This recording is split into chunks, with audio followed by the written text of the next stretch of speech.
ರಾಜ್ಯದ ಉಪಚುನಾವಣೆಯ ಮತ ಎಣಿಕೆಗೆ ಕ್ಷಣಗಣನೆ ಆರಂಭ ಆಗಿದೆ. ಕೆಲವೇ ಹೊತ್ತಿನಲ್ಲಿ ಮತ ಎಣಿಕೆಯ ಕಾರ್ಯ ಆರಂಭ ಆಗುತ್ತೆ. ಚನ್ನಪಟ್ಟಣ, ಶಿಗ್ಗಾವಿ, ಸಂಡೂರು ರಿಸಲ್ಟ್ ಟೆನ್ಷನ್ ಇದ್ದೇ ಇದೆ. ಅಭ್ಯರ್ಥಿಗಳಿಗೆ ನಾಯಕರ ಎದೆಯಲ್ಲಿ ಡವಡವ ಅಂತ ಇದೆ. ಮತ ಎಣಿಕೆಗಾಗಿ ಚುನಾವಣಾ ಆಯೋಗದಿಂದ ಸಿದ್ಧತೆಗಳು ನಡೆದಿದೆ. 3 ಕ್ಷೇತ್ರಗಳ ರಿಸಲ್ಟ್ ಏನಾಗುತ್ತೆ, ಆರಂಭಿಕ ಟ್ರೆಂಡ್ ಯಾವ ರೀತಿಯಾಗಿರುತ್ತೆ, ಎಲ್ಲದರ ಅಪ್ಡೇಟ್ಸ್ ಗಳನ್ನು ಕೂಡ ಕೊಡ್ತಾ ಹೋಗ್ತೀವಿ. ಇನ್ನೇನು ಕೆಲ ಕ್ಷಣಗಳಲ್ಲೇ ಮತ ಎಣಿಕೆ ಆರಂಭ ಆಗುತ್ತೆ. ನಮ್ಮಲ್ಲಿ ಒಟ್ಟು 3 ಬೈ ಎಲೆಕ್ಷನ್ ಕ್ಷೇತ್ರ, ಚನ್ನಪಟ್ಟಣ, ಶಿಗ್ಗಾವಿ, ಸಂಡೂರು.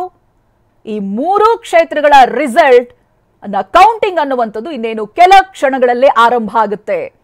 ಅಭ್ಯರ್ಥಿಗಳಿಗೆ ಟೆನ್ಷನ್ ಇದೆ. ಹಾಗೆ ಈ 3 ಕ್ಷೇತ್ರಗಳನ್ನ ಪ್ರತಿಷ್ಠೆಯಾಗಿ ತಗೊಂಡಿದ್ದಾರಲ್ಲ, ಆಡಳಿತ ಪಕ್ಷಕ್ಕೆ ಮತ್ತೊಂದು ರೀತಿಯಾದಂತ ಟೆನ್ಷನ್. ಜೊತೆಗೆ ಇಲ್ಲ, ನಾವು ಈ ಬಾರಿ ಈ ಒಂದು ಕ್ಷೇತ್ರವನ್ನ ತಮ್ಮದಾಗಿಸಿಕೊಳ್ಳಬೇಕು ಅನ್ನುವಂತ ಪಣ ತೊಟ್ಟಿರುವಂತ ಪಕ್ಷಗಳಿಗೆ ಮತ್ತೊಂದು ರೀತಿಯಾದಂತ ಟೆನ್ಷನ್.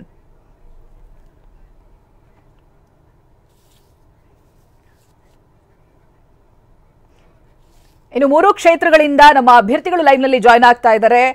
ಸೈಯದ್ ಚನ್ನಪಟ್ಟಣದಿಂದ ಇರ್ತಾರೆ, ಹಾಗೆ ವಿನಾಯಕ್ ಸಂಡೂರ್ನಿಂದ ಇರ್ತಾರೆ, ಜೊತೆಗೆ ಅಣ್ಣಪ್ಪ ಬಾರ್ಕಿ ಶಿಗ್ಗಾವಿ ಕ್ಷೇತ್ರದಿಂದ ನಮ್ಮ ಜೊತೆಗೆ ಲೈವ್ ನಲ್ಲಿ ಜಾಯ್ನ್ ಆಗ್ತಾ ಇದ್ದಾರೆ. ಗುಡ್ ಮಾರ್ನಿಂಗ್ ಎಲ್ರಿಗೂ ಕೂಡ. ಎಲ್ಲಾ ಕ್ಷೇತ್ರದ ಆರಂಭಿಕ ಅಪ್ಡೇಟ್ಸ್ ಏನೇನಿರುತ್ತೆ ಅವೆಲ್ಲವನ್ನ ಕೂಡ ನಾನು ನಿಮ್ಮಿಂದ ಪಡೆದುಕೊಳ್ತಾ ಹೋಗ್ತೀನಿ. ಸದ್ಯಕ್ಕೆ ಚನ್ನಪಟ್ಟಣದಲ್ಲಿ ಏನೇನಾಗ್ತಾ ಇದೆ ನೋಡೋಣ. ರಾಜ್ಯದ ಉಪಚುನಾವಣೆಯ ಮತ ಎಣಿಕೆಗೆ ಏನು ಕೌಂಟ್ ಡೌನ್ ಆರಂಭ ಆಗಿದೆ. ಚನ್ನಪಟ್ಟಣ ಅಖಾಡದಲ್ಲಿ ಮತ ಎಣಿಕೆಗೆ ಕೌಂಟ್ ಡೌನ್ ಆರಂಭವಾಗಿದೆ. ನಿಖಿಲ್ ಸಿಪಿವೈ ಸೇರಿ 31 ಅಭ್ಯರ್ಥಿಗಳ ಭವಿಷ್ಯ ನಿರ್ಧಾರವಾಗುತ್ತೆ. ಸರ್ಕಾರಿ ಇಂಜಿನಿಯರಿಂಗ್ ಕಾಲೇಜಿನಲ್ಲಿ ಎಣಿಕೆ ಕಾರ್ಯ ಆರಂಭ ಆಗುತ್ತೆ. ಇನ್ನೇನು ರಾಮನಗರದಲ್ಲಿರುವಂತಹ ಸರ್ಕಾರಿ ಇಂಜಿನಿಯರಿಂಗ್ ಕಾಲೇಜ್ ಇದು. ಕೆಲವೇ ಕ್ಷಣಗಳಲ್ಲಿ ಅಂಚೆ ಮತ ಎಣಿಕೆ ಕಾರ್ಯ ಆರಂಭವಾಗುತ್ತೆ. ಮೊದಲಿಗೆ ಅಂಚೆ ಮತವನ್ನ ಎಣಿಕೆ ಮಾಡ್ತಾರೆ. ಬೆಳಿಗ್ಗೆ 8 ಗಂಟೆಯಿಂದ ಇವಿಎಂ ಮತ ಎಣಿಕೆ ಕಾರ್ಯ ಆರಂಭ ಆಗುತ್ತೆ. ಚನ್ನಪಟ್ಟಣ ಅಖಾಡದಲ್ಲಿ ಮತ ಎಣಿಕೆಗೆ ಕೌಂಟ್ ಡೌನ್ ಆರಂಭ ಆಗಿದೆ. ಈ ಬಗ್ಗೆ ಇನ್ನಷ್ಟು ಡೀಟೇಲ್ಸ್ ಅನ್ನ ಪಡೆದುಕೊಳ್ತೀನಿ. ಸೈಯದ್ ಚನ್ನಪಟ್ಟಣದಿಂದ ಲೈವ್ ನಲ್ಲಿ ಜಾಯ್ನ್ ಆಗ್ತಾ ಇದ್ದಾರೆ. ಸೈಯದ್, ಇನ್ನೇನು ಆರಂಭ ಆಗಬೇಕು ಅಂತ ಹೇಳ್ತಾ ಇದ್ದೆ ನಾನು. ಈ ಚನ್ನಪಟ್ಟಣ ಅಂತ ಹೇಳಿದ್ರೆ ಈ ಎಲೆಕ್ಷನ್ ಆರಂಭ ಆಗೋದಕ್ಕೂ ಮುಂಚೆ, ದಿನಾಂಕ ನಿಗದಿ ಆಗೋದಕ್ಕೂ ಮುಂಚೆ ಒಂದ್ ರೀತಿಯಾದಂತಹ ಟ್ರೆಂಡ್ ಇತ್ತು. ಅಭ್ಯರ್ಥಿಗಳ ಆಯ್ಕೆಯಾದ ನಂತರ ಇವರೇ ಅಭ್ಯರ್ಥಿಗಳಾಗ್ತಾರೆ ಅಂತ ಗೊತ್ತಾದಾಗ ಒಂದ್ ರೀತಿಯಾದಂತಹ ಟ್ರೆಂಡ್ ಇತ್ತು. ಈ ಎಲೆಕ್ಷನ್ ಆದ ನಂತರ ಅದರ ಟ್ರೆಂಡ್ ಮತ್ತೆ ಬದಲಾಯಿತು. ಸೊ ಎಲ್ಲಾ ರೀತಿಯಲ್ಲೂ ಕೂಡ ಸದ್ದು ಮಾಡಿಡುವಂತಹ ಕ್ಷೇತ್ರ ಅಂತ ಹೇಳಿದ್ರೆ ಅದು ಚನ್ನಪಟ್ಟಣ. ಇದೀಗ ಆರಂಭಿಕವಾಗಿ ಕ್ಷೇತ್ರ ಯಾವ ರೀತಿಯಾಗಿ ಕಂಡು ಬರ್ತಾ ಇದೆ ಇವತ್ತು ಸೈಯದ್? Good morning Chaitra. ಇವತ್ತಿನ ದಿನ ಏನಿದೆ ರಾಜಕೀಯವಾಗಿ ಬಹಳಷ್ಟು ಮಹತ್ವವಾಗಿರುವಂಥ ದಿನ. ಯಾಕಂತಂದರೆ ಒಂದು ಕಡೆ JDS NDA ಮೈತ್ರಿ ವರ್ಕೌಟ್ ವರ್ಕೌಟ್ ಆಗಲ್ವಾ ಅನ್ನೋದಕ್ಕೆ ಒಂದು ಪರೀಕ್ಷಾ ದಿನ. ಆದರೆ ಇನ್ನೊಂದು ಕಡೆ ಸರ್ಕಾರ ಕೊಟ್ಟಿರುವಂತಹ 5 ಗ್ಯಾರಂಟಿಗಳೇನಿದಾವೆ ಎಷ್ಟರ ಮಟ್ಟಿಗೆ ಪ್ರಭಾವ ಬೀರಿದೆ ಅನ್ನೋದು ಕೂಡ ಬಹಳಷ್ಟು ಮಹತ್ವವಾಗಿ ಪಡೆದುಕೊಂಡಿರುವಂಥದ್ದು. ಪ್ರಮುಖವಾಗಿ ಇಲ್ಲಿ ಸೀಟ್ ಪಡೆದುಕೊಳ್ಳುವಂಥದ್ರಿಂದ ಹಿಡಿದು ಫಲಿತಾಂಶದ ದಿನವರೆಗೂ ಕೂಡ ಪ್ರತಿಯೊಂದು ದಿನವೂ ಕೂಡ ಬಹಳಷ್ಟು ತೀವ್ರ ಕುತೂಹಲ ಕೆರಳಿಸಿರುವಂಥದ್ದು. ಯಾಕಂತಂದರೆ ಕಡೆ ಹಂತದಲ್ಲಿ ನಿಖಿಲ್ ಕುಮಾರಸ್ವಾಮಿ ಅವರು ಚನ್ನಪಟ್ಟಣ ಉಪಚುನಾವಣೆಯಲ್ಲಿ ಹೇಳಿದಿರುವಂಥದ್ದು, ಮತ್ತು CP ಯೋಗೇಶ್ವರ್ ಕಾಂಗ್ರೆಸ್ಗೆ ಹೋಗಿರುವಂಥದ್ದು. ಸೊ ಹೀಗಾಗಿ ಯಾವುದು ವರ್ಕೌಟ್ ಆಗಿದೆ, ಯಾವುದು ವರ್ಕೌಟ್ ಆಗಿಲ್ಲ ಅನ್ನುವಂಥದ್ದು ಕೆಲವೇ ಹೊತ್ತಿನಲ್ಲಿ ಗೊತ್ತಾಗುವಂಥ ಒಂದು ವಿಚಾರ. ಆದರೆ ಫ್ರಂಟ್ ಸೀಟ್ನಲ್ಲಿ ಕೂತ್ಕೊಂಡು ಪ್ರತಿಯೊಬ್ಬರು ನೋಡಬೇಕಾದಂತಹ ಚುನಾವಣೆ ಏನಾದರೂ ಇದ್ರೆ ರಾಜ್ಯದಲ್ಲಿ ಇವತ್ತು ಚನ್ನಪಟ್ಟಣ ಉಪಚುನಾವಣೆ ಬಹಳಷ್ಟು ಹೈಲೈಟ್ ಆಗಿರುವಂಥದ್ದು. ಸೊ ಹೀಗಾಗಿ ಎಲ್ಲ ರೀತಿಯ ಸಿದ್ಧತೆಗಳನ್ನು ಚುನಾವಣಾ ಆಯೋಗ ಮಾಡಿಕೊಂಡಿರುವಂಥದ್ದು. ಈಗಾಗಲೇ ರಾಮನಗರದ ಇಂಜಿನಿಯರಿಂಗ್ ಕಾಲೇಜಿನಲ್ಲಿ ಪ್ರತಿಯೊಬ್ಬ ಸಿಬ್ಬಂದಿಯೂ ಕೂಡ ಬರ್ತಾ ಇದೆ. ತಾವು ಗಮನಿಸಬಹುದು, ಹಿಂಭಾಗದಲ್ಲಿ ಪ್ರತಿಯೊಬ್ಬರನ್ನು ಕೂಡ ಚೆಕ್ ಮಾಡಿ ಬಿಡಲಾಗ್ತಾ ಇದೆ. ಪೊಲೀಸ್ ಸಿಬ್ಬಂದಿ ಕೂಡ ಈಗಾಗಲೇ ಬಂದಿರುವಂಥದ್ದು. 3 ರೀತಿಯ ಒಂದು ಭದ್ರತೆಯನ್ನು ಇಲ್ಲಿ ಸುತ್ತಿನ ಒಂದು ಭದ್ರತೆಯನ್ನು ಒದಗಿಸಲಾಗಿರುತ್ತೆ. ಇಲ್ಲಿ ಯಾರ್ಯಾರು ಏಜೆಂಟ್ಗಳೆಲ್ಲ ಬರ್ತಾರೆ ಅವರಿಗೆಲ್ಲರೂ ಕೂಡ ID ಪಾಸನ್ನು ಕೂಡ ಕೊಡಲಾಗಿರುವಂಥದ್ದು. ಬರುವಂಥ ಎಲ್ಲ ಏಜೆಂಟ್ಗಳು ತಮ್ಮ ಪಾಸನ್ನು ತೆಗೆದುಕೊಂಡು ಬರುವಂಥದ್ದು. ಮತ್ತು ಒಳಗಡೆ ಇರುವಂತಹ ಮತ ಎಣಿಕೆ ಕಾರ್ಯದಲ್ಲಿ 3 ಒಟ್ಟು ಕೋಣೆಗಳಲ್ಲಿ ಮತ ಎಣಿಕೆ ನಡೆದಿದೆ. ಮೊದಲನೇದಾಗಿ ಅಂಚೆ ಮತದಾನ 457 ಮತಗಳೇನಿದ್ದಾವೆ ಅವನ್ನು ಕೂಡ ಎಣಿಕೆ ಮಾಡ್ತಾರೆ. ಮೊದಲನೇದಾಗಿ ಅಂಚೆ ಮತದಾನ, ಬಳಿಕ 8 ಗಂಟೆಗೆ EVM ಏನಿರುತ್ತೆ ಅದು ಓಪನ್ ಆಗುತ್ತೆ. ತದಬಳಿಕ ಒಟ್ಟು 20 ರೌಂಡ್ಗಳಲ್ಲಿ ಈ ಒಂದು ಮತದಾನ ಎಣಿಕೆ ಕಾರ್ಯ ಇರುತ್ತೆ. 20 ಅಂದರೆ ಬಹುಶಃ ಒಂದು 12:30 ಒಳಗೆ ಮುಗಿಯುವ ಅಂದರೆ ಎಲ್ಲ ರೀತಿಯ ಕ್ಲಿಯರಿಟಿ ಆಗುವಂಥ ಸಾಧ್ಯತೆಗಳಿರ್ತವೆ ಚೈತ್ರ. ಓಕೆ ಸೈಯದ್, ಹಾಗೆ ಸಂಪರ್ಕದಲ್ಲಿರಿ. ಇನ್ನು ಶಿಗ್ಗಾವಿಗೆ ಸಂಬಂಧಪಟ್ಟಂತೆ ಪ್ರತಿನಿಧಿ ಅಣ್ಣಪ್ಪ ಬಾರ್ಕಿ ಡೀಟೇಲ್ಸ್ ಅನ್ನ ಕೊಡ್ತಾ ಹೋಗ್ತಾರೆ. ಹಾವೇರಿಯ ಶಿಗ್ಗಾವಿಯಲ್ಲೂ ಕೂಡ ಮತ ಎಣಿಕೆಗೆ ಸಕಲ ಸಿದ್ಧತೆಗಳು ನಡೀತಾ ಇದೆ. ಸರ್ಕಾರಿ ಇಂಜಿನಿಯರಿಂಗ್ ಕಾಲೇಜಿನಲ್ಲಿ ಮತ ಎಣಿಕೆ ಇರುತ್ತೆ. ಇಲ್ಲಿ ಹಾವೇರಿ ತಾಲೂಕಿನ ದೇವಗಿರಿ ಗ್ರಾಮದ ಬಳಿ ಇರುವಂತಹ ಕಾಲೇಜ್ ಇದು. ಇನ್ನೇನು ಕೆಲವೇ ಕ್ಷಣಗಳಲ್ಲಿ ಶಿಗ್ಗಾವಿಯ ಸ್ಟ್ರಾಂಗ್ ರೂಮ್ ಓಪನ್ ಆಗುತ್ತೆ. ಅಂಚೆ ಮತಗಳ ಎಣಿಕೆ ಬಳಿಕ EVM ಮತ ಎಣಿಕೆ ಆರಂಭ ಆಗುತ್ತೆ. ಭರತ್ ಬೊಮ್ಮಾಯಿ ಹಾಗೆ ಯಾಸಿರ್ ಸೇರಿ 8 ಅಭ್ಯರ್ಥಿಗಳ ಭವಿಷ್ಯಕ್ಕೆ ಕ್ಷಣಗಣನೆ ಆರಂಭ ಆಗಿದೆ. ಇದು ಶಿಗ್ಗಾವಿಗೆ ಸಂಬಂಧಪಟ್ಟ ಹಾಗೆ ಇದೀಗ ಮೊದಲಿಗೆ ಅಂಚೆ ಮತಗಳ ಎಣಿಕೆ ಕಾರ್ಯ ಇರುತ್ತೆ, ಅನಂತರದಲ್ಲಿ ಇವಿಎಂ ಮತ ಎಣಿಕೆ ಆರಂಭ ಆಗುತ್ತೆ. ಭರತ್ ಹಾಗೆ ಯಾಸೀರ್ ಅಭ್ಯರ್ಥಿಗಳು, ಅದರ ಜೊತೆಗೆ ಮತ್ತೆ 8 ಜನ ಅಭ್ಯರ್ಥಿಗಳ ಭವಿಷ್ಯ ಇವತ್ತು ನಿರ್ಧಾರ ಆಗುತ್ತೆ. ಈ ಬಗ್ಗೆ ಡೀಟೇಲ್ಸ್ ಅನ್ನ ಪಡೆದುಕೊಳ್ತಾ ಹೋಗ್ತೀನಿ. ಅಣ್ಣಪ್ಪ ಲೈವ್ ನಲ್ಲಿ ಜಾಯ್ನ್ ಆಗ್ತಾ ಇದ್ದಾರೆ. Annappa, good morning. ಇದೀಗ ಅಲ್ಲಿ ಆ ಕ್ಷೇತ್ರದ ಚಿತ್ರಣ ಆರಂಭಿಕವಾಗಿ ಯಾವ ರೀತಿಯಾಗಿ ಕಂಡು ಬರ್ತಾ ಇದೆ? ಯಾಕಂತ ಹೇಳಿದ್ರೆ ಅಭ್ಯರ್ಥಿಗಳ ಆಯ್ಕೆ ವಿಚಾರದಲ್ಲಿ ಮುಸ್ಲಿಮರಿಗೆ ಕೊಡಬೇಕಾ ಅಥವಾ ನಾನ್ ಮುಸ್ಲಿಂ ಅನ್ನುವಂತ ಲೆಕ್ಕಾಚಾರದಲ್ಲಿ ಕಾಂಗ್ರೆಸ್ ಇತ್ತು, NDA ಲೆಕ್ಕಾಚಾರಗಳು ಅದು ಬೇರೆನೇ ಆಗಿತ್ತು. ಇದೀಗ ಏನಿದ್ರು ಕೂಡ ರಿಸಲ್ಟ್ ಅನ್ನ ಕಾಯ್ಬೇಕಷ್ಟೇ. ಇನ್ನೇನು ಕೆಲ ಗಂಟೆಗಳ ರಿಸಲ್ಟ್ ಹೊರಬರುತ್ತೆ ಅಥವಾ ಈ ಕೌಂಟಿಂಗ್ ಗಳ ಆರಂಭ ಆಗುತ್ತೆ. ಇದನ್ನೇ ಎದುರು ನೋಡ್ತಾ ಇರಬೇಕು. ಯಾವ ರೀತಿಯಾಗಿ ಕಾಣಿಸ್ತಾ ಇದೆ ಆರಂಭಿಕ ಚಿತ್ರಣ ಅಣ್ಣಪ್ಪ? Good morning Chaitra. ಶಿಗ್ಗಾವಿಯ ಉಪಸಮರದಲ್ಲಿರುವಂತಹ 8 ಅಭ್ಯರ್ಥಿಗಳ ಎದೆ ಬಡಿತ ಹೆಚ್ಚಿಗೆ ಆಗಿದೆ ಅಂತ ಹೇಳ್ಬೋದು. ಯಾಕಂದ್ರೆ ಇನ್ನೇನು ಕೆಲವೇ ಹೊತ್ತಿನಲ್ಲಿ ಮತ ಎಣಿಕೆ ಕಾರ್ಯ ಆರಂಭವಾಗುತ್ತೆ. ಶಿಗ್ಗಾವಿಯ ಉಪಚುನಾವಣೆ ಹಾವೇರಿಯ ಇಂಜಿನಿಯರಿಂಗ್ ಕಾಲೇಜ್ನಲ್ಲಿ ಈಗ ಸಕಲ ಸಿದ್ಧತೆಯನ್ನ ಮಾಡಿಕೊಂಡಿರುವಂಥದ್ದು ನಾನೀಗ ತೋರಿಸ್ತಾ ಹೋಗ್ತೀನಿ. ಹಾವೇರಿಯ ದೇವಗಿರಿ ಸಮೀಪದಲ್ಲಿರುವಂತಹ ಇಂಜಿನಿಯರಿಂಗ್ ಕಾಲೇಜ್ನಲ್ಲಿ ಬಿಗಿ ಪೊಲೀಸ್ ಬಂದೋಬಸ್ತನ್ನ ಮಾಡಿರುವಂಥದ್ದು. ಯಾವುದೇ ರೀತಿಯಾದಂತಹ ಅಹಿತಕರ ಘಟನೆ ನಡೀಬಾರದು ಅನ್ನುವಂಥ ನಿಟ್ಟಿನಲ್ಲಿ ಮತ ಎಣಿಕೆಯ ಸಂದರ್ಭದಲ್ಲಿ ಯಾವುದೇ ರೀತಿಯಾದಂತಹ ಅಹಿತಕರ ಘಟನೆ ನಡೀಬಾರದು ಅನ್ನುವಂಥ ನಿಟ್ಟಿನಲ್ಲಿ ಭದ್ರತೆಯನ್ನ ಮಾಡಿರುವಂಥದ್ದು. 2 ಕಡೆ DFMD ಅನ್ನ ಹಾಕಿರುವಂಥದ್ದು ನೋಡ್ತಾ ಇರಬಹುದು ದೃಶ್ಯಾವಳಿಗಳಲ್ಲಿ. ಯಾವುದೇ ರೀತಿಯಾದಂತಹ ಹರಿತವಾದಂತಹ ವಸ್ತುಗಳನ್ನ ಮತ್ತು ಯಾವುದೇ ರೀತಿಯ ಅಹಿತಕರ ಘಟನೆ ನಡೀಬಾರದು ಅನ್ನುವಂಥ ನಿಟ್ಟಿನಲ್ಲಿ DFMD ಅನ್ನ ಹಾಕಿರುವಂಥದ್ದು. ಜೊತೆಗೆ ಇಲ್ಲಿ ಬಿಗಿ ಪೊಲೀಸ್ ಬಂದೋಬಸ್ತನ್ನ ಮಾಡಿರುವಂಥದ್ದು. 4 ಜನ DSP ನೇತೃತ್ವದಲ್ಲಿ ಈಗ ಬಿಗಿ ಪೊಲೀಸ್ ಬಂದೋಬಸ್ತನ್ನು ಮಾಡಿರುವಂಥದ್ದು. ಇಂಜಿನಿಯರಿಂಗ್ ಕಾಲೇಜ್ ಸುತ್ತಲೂ 163 ನಿಷೇಧಾಜ್ಞೆಯನ್ನು ಕೂಡ ಹೇರಿರುವಂಥದ್ದು. ಒಟ್ಟಾರೆ ಶಿಗ್ಗಾವಿ ಉಪಸಮರದಲ್ಲಿ 8 ಅಭ್ಯರ್ಥಿಗಳಿದ್ದಾರೆ.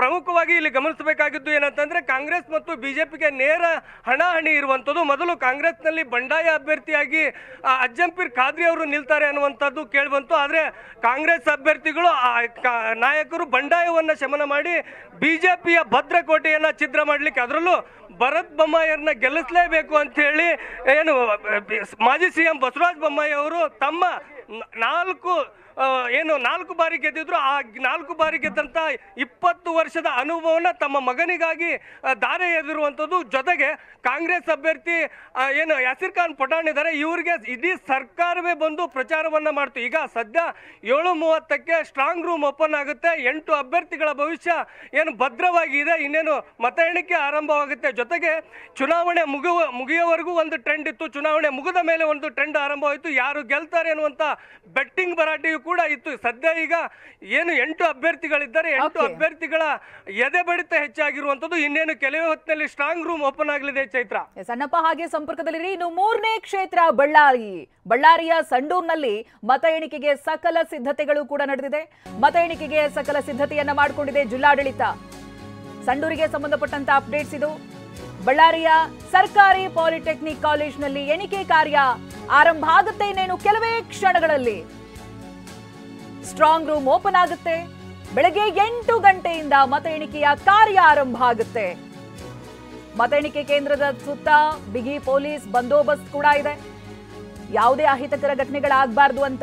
ಯಾಕೆಂತ ಹೇಳಿದ್ರೆ ಇನ್ನೇನು ಕೆಲ ಹೊತ್ತಿನಲ್ಲೇ ಅಭ್ಯರ್ಥಿಗಳ ಬೆಂಬಲಿಗರು ಎಲ್ಲರೂ ಕೂಡ ಕೌಂಟಿಂಗ್ ಸೆಂಟರ್ನ ಅಕ್ಕಪಕ್ಕದಲ್ಲಿ ಇರ್ತಾರೆ. ಹಾಗಾಗಿ ಯಾವ ಸಮಸ್ಯೆನೂ ಆಗಬಾರ್ದು ಅನ್ನುವಂತ ನಿಟ್ಟಿನಲ್ಲಿ ಭದ್ರತೆಯನ್ನ ಕೂಡ ಕೈಗೊಳ್ಳಲಾಗಿದೆ. ಈ ಬಗ್ಗೆ ಡೀಟೇಲ್ಸ್ ಅನ್ನ ಪಡೆದುಕೊಳ್ತಾ ಹೋಗ್ತೀನಿ. ವಿನಾಯಕ್ ಸಂಡೂರಿನಿಂದ ಲೈವ್ ನಲ್ಲಿ ಜಾಯ್ನ್ ಆಗ್ತಾ ಇದ್ದಾರೆ. ವಿನಾಯಕ್, ಅಲ್ಲಿ ಆರಂಭಿಕ ಚಿತ್ರಣಗಳು ಭದ್ರತೆಗೂ ಕೂಡ ಒಳಗೊಂಡಂತೆ ಯಾವ ರೀತಿಯಾಗಿ ಕಾಣಿಸ್ತಾ ಇದೆ? ಅಭ್ಯರ್ಥಿಗಳು ಅಥವಾ ಬೆಂಬಲಿಗರು ಯಾರಾದ್ರೂ ಈಗಾಗಲೇ ಸ್ಥಳಕ್ಕೆ ಬಂದಿರೋದು ಇದೆಯಾ? Out of curiosity Vinayak.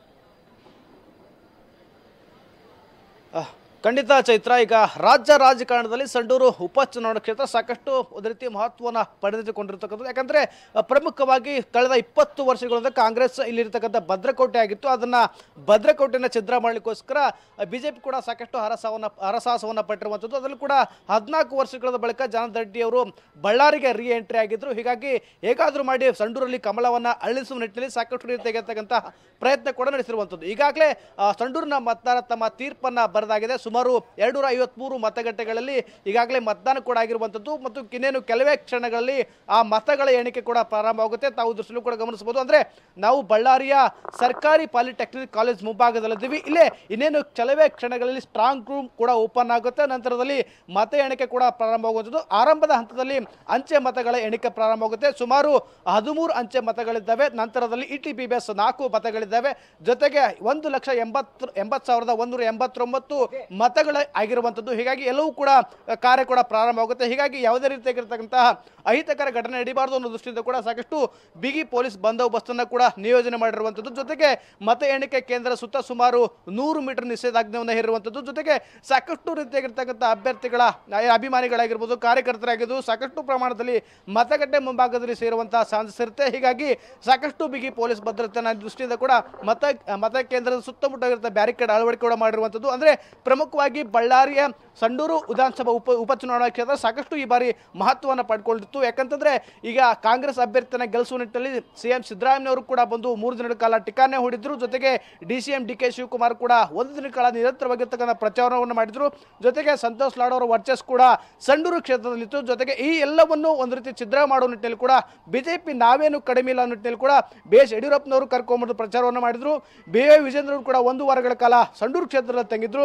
ಜೊತೆಗೆ ಇಲ್ಲಿರ್ತಕ್ಕಂಥ 14 ವರ್ಷಗಳ ಬಳಿಕ ರೀ ಎಂಟ್ರಿ ಪಡೆದಿರ್ತಕ್ಕಂಥ ಜನಾರ್ದನ್ ರೆಡ್ಡಿ ಕೂಡ ನಿರಂತರವಾಗಿರ್ತಕ್ಕಂಥ ಪ್ರಚಾರ ಮಾಡುವ ಮೂಲಕವಾಗಿ ತಮ್ಮ ಅಭ್ಯರ್ಥಿನ ಗೆಲ್ಲಿಸುವ ನಿಟ್ಟಿನಲ್ಲಿ ಸಾಕಷ್ಟು ಕೂಡ ಪ್ರಚಾರವನ್ನು ಮಾಡಿದರು. ಈಗಾಗಲೇ ಏನಿರ್ತಕ್ಕ ಸಂಡೂರಿನ ಮತದಾರ ಪ್ರಮುಖರು ಈಗಾಗಲೇ ತಮ್ಮ ತೀರ್ಪನ್ನ ಈಗಾಗಲೇ ಕೊಟ್ಟಿರುವಂಥದ್ದು. ಇನ್ನೇನು ಕೆಲವೇ ಕ್ಷಣಗಳಲ್ಲಿ ಬಳ್ಳಾರಿಯ ಸರ್ಕಾರಿ ಪಾಲಿಟೆಕ್ನಿಕ್ ಕಾಲೇಜಿನಲ್ಲಿರ್ತಕ್ಕಂಥ ಸ್ಟ್ರಾಂಗ್ ರೂಮ್ ಕೂಡ ಓಪನ್ ಆಗುತ್ತೆ. ನಂತರದಲ್ಲಿ ಮತ ಎಣಿಕೆ ಕೂಡ ಪ್ರಾರಂಭವಾಗುತ್ತದೆ. ಹೀಗಾಗಿ ನಿಖರ ಮತ್ತು ಸ್ಪಷ್ಟವಾಗಿರ್ತಕ್ಕಂಥ ಮಾಹಿತಿಯನ್ನ TV9 ಯಾವತ್ತೂ ಕೂಡ ನೀಡ್ತಾ ಹೋಗ್ತದೆ. ಹೀಗಾಗಿ ಪ್ರತಿ ಕ್ಷಣದ ಅಪ್ಡೇಟ್ ಅನ್ನು ಕೂಡ ನಾವು ಇಲ್ಲಿಂದ ಕೊಡ್ತಾ ಹೋಗ್ತೇವೆ. ಚೈತ್ರ. ಓಕೆ ವಿನಾಯಕ್, ಹಾಗೆ ಸಂಪರ್ಕದಲ್ಲಿರಿ. ಈ ಕರ್ನಾಟಕದ 3 ಬೈ ಎಲೆಕ್ಷನ್ ಅಖಾಡ ಬಿಟ್ರೆ ನೆಕ್ಸ್ಟ್ ನಮ್ಮ ಚಿತ್ತ ಹೋಗೋದೇ ಮಹಾ ಸಿಂಹಾಸನ ಯಾರಿಗೆ ಅಂತ. ಮಹಾರಾಷ್ಟ್ರ ವಿಧಾನಸಭಾ ಮತ ಎಣಿಕೆ ಕ್ಷಣಗಣನೆ ಆರಂಭ ಆಗಿದೆ. ಮಹಾರಾಷ್ಟ್ರದ ಒಟ್ಟು 288 ಕ್ಷೇತ್ರಗಳಲ್ಲಿ ಮತ ಎಣಿಕೆ ಆರಂಭ ಆಗುತ್ತೆ. ಕೆಲವೇ ಕ್ಷಣಗಳಲ್ಲಿ ಸ್ಟ್ರಾಂಗ್ ರೂಮ್ ಓಪನ್ ಆಗುತ್ತೆ. ಮೊದಲಿಗೆ ಆಗ್ಲೇ ಹೇಳಿದಾಗೆ ಅಂಚೆ ಮತಗಳ ಎಣಿಕೆ ಕಾರ್ಯ ಆರಂಭ ಆಗುತ್ತೆ. ಆ ನಂತರದಲ್ಲಿ EVM ಮತ ಎಣಿಕೆ ಆರಂಭ ಆಗುತ್ತೆ. ಘಟಾನುಘಟಿಗಳ ಭವಿಷ್ಯ ನಿರ್ಧಾರಕ್ಕೆ ಕೌಂಟ್ ಡೌನ್ ಆರಂಭ ಆಗುತ್ತೆ. ಇನ್ನೇನು ಮಹಾಯುತಿನ ಅಥವಾ ಮಹಾವಿಕಾಸ್ ಅಘಾಡಿನ ಅನ್ನೋದು ಗೊತ್ತಾಗುತ್ತೆ. ಮಹಾಯುತಿ ಇರುವಂತ ಅಧಿಕಾರವನ್ನ ಉಳಿಸ್ಕೊಳ್ಳುವಂತ ಪ್ರಯತ್ನ, ಅಘಾಡಿ ಅಧಿಕಾರವನ್ನ ಹಿಡಿಯುವಂತ ಪ್ರಯತ್ನ ಏನಾಗುತ್ತೆ ಅನ್ನೋದು ಇನ್ನೇನು ಕೆಲವೇ ಗಂಟೆಗಳಲ್ಲಿ ಗೊತ್ತಾಗುತ್ತೆ. ಈ ಬಗ್ಗೆ ಡೀಟೇಲ್ಸ್ ಅನ್ನ ಪಡೆದುಕೊಳ್ತಾ ಹೋಗ್ತೀನಿ. ಸಹದೇವ್ ಕೊಡ್ತಾರೆ. ಸಹದೇವ್, ಇಲ್ಲಿ ಹೇಗಾಗುತ್ತೆ ಅಂತ ಹೇಳಿದ್ರೆ ವಿಧಾನಸಭೆಯ ಒಳಗೊಂದು ಗ್ರಾಮ ಪಂಚಾಯತ್ ಇದೆ ಅಂತ ಹೇಳಲಾಗ್ತಾ ಇದೆ ಮಹಾರಾಷ್ಟ್ರದ ವಿಚಾರಕ್ಕೆ ಬಂದಾಗ. ಅಂತ ಹೇಳಿದ್ರೆ ಅಷ್ಟರ ಮಟ್ಟಿಗೆ ಚಿಕ್ಕ ಪುಟ್ಟ ಪಕ್ಷಗಳೇ ಸದ್ದು ಮಾಡ್ತಾ ಇದ್ದಾವೆ. ಇದೀಗ ಆರಂಭಿಕವಾಗಿ ಕೌಂಟಿಂಗ್ ಸೆಂಟರ್ನ ಚಿತ್ರಣಗಳು ಯಾವ ರೀತಿಯಾಗಿದೆ, ಅಭ್ಯರ್ಥಿಗಳು ಬಂದಿರೋದು ಅಥವಾ ಅವರ ಸಪೋರ್ಟರ್ಸ್ಗಳು ಗ್ಯಾದರ್ ಆಗಿರೋದು ಏನಾದರೂ ಕಾಣಿಸ್ತಾ ಇದೆಯಾ? ಚೈತ್ರ, ಏನು ಇಡೀ ದೇಶದಲ್ಲೇ ಗಮನ ಸೆಳೆದಿರುವಂತಹ ಒಂದು ಚುನಾವಣೆ ಅಂತಂದರೆ ಅದು ಮಹಾರಾಷ್ಟ್ರ ವಿಧಾನಸಭಾ ಚುನಾವಣೆ. ಈ ಒಂದು ಚುನಾವಣೆಯ ಫಲಿತಾಂಶದ ಮೇಲೆ ಇಡೀ ಜನರ ಕಣ್ಣು ಕೂಡ ನೆಟ್ಟಿರುವಂಥದ್ದು. ಮುಖ್ಯವಾಗಿ ಇಲ್ಲಿ ಒಂದು ಕಡೆ ಮಹಾಯುತಿ, ಮತ್ತೊಂದು ಕಡೆ ಮಹಾವಿಕಾಸ್ ಅಘಾಡಿ, ಇವು ಎರಡರ ನಡುವೆ ನೇರ ಫೈಟ್ ಇರುವಂಥದ್ದು. ಮಹಾವಿಕಾಸ್ ಅಘಾಡಿ ಏನಿದೆ ಮತ್ತೊಮ್ಮೆ ಅಧಿಕಾರಕ್ಕೆ ಬರಬೇಕನ್ನುವಂಥದ್ದು ಚಿತ್ತ ನೆಟ್ಟಿದ್ರೆ, ಇನ್ನೊಂದು ಕಡೆ ಮಹಾಯುತಿ ಅಧಿಕಾರವನ್ನು ತಮ್ಮ ಕೈಯಲ್ಲೇ ಹಿಡಿದುಕೊಂಡು ಹೋಗ್ಬೇಕನ್ನುವಂಥ ನಿಟ್ಟಿನಲ್ಲಿ ಸಾಕಷ್ಟು ತಂತ್ರಗಾರಿಕೆ, ರಣತಂತ್ರಗಳು ಕೂಡ ಮಹಾರಾಷ್ಟ್ರ ವಿಧಾನಸಭಾ ಕ್ಷೇತ್ರದಲ್ಲಿ ನಡೆದವು. 288 ಕ್ಷೇತ್ರಗಳಿಗೆ ನಡೆದಿರುವಂತಹ ಈ ಒಂದು ಏನು ಚುನಾವಣೆ ಏನಿದೆ, ಒಟ್ಟು 4136 ಅಭ್ಯರ್ಥಿಗಳು ಈ ಒಂದು ಕಣದಲ್ಲಿದ್ದರು. ಒಟ್ಟು 65% ಮತದಾನ ಆಗಿದ್ರೆ ಈ ಬಾರಿ 2019ಕ್ಕೆ ಹೋಲಿಕೆ ಮಾಡಿದರೆ ಸುಮಾರು 28% ಏನು ಅಭ್ಯರ್ಥಿಗಳು ಹೆಚ್ಚಿಗೆ ಆಗಿರುವಂಥದ್ದು. BJPಯಲ್ಲಿ 43 ಬಂಡಾಯ ಅಭ್ಯರ್ಥಿಗಳು ಕಣದಲ್ಲಿದ್ದರೆ, ಇನ್ನು ಕಾಂಗ್ರೆಸ್ನಲ್ಲಿ 33 ಬಂಡಾಯ ಅಭ್ಯರ್ಥಿಗಳು ಕಣದಲ್ಲಿದ್ದರು.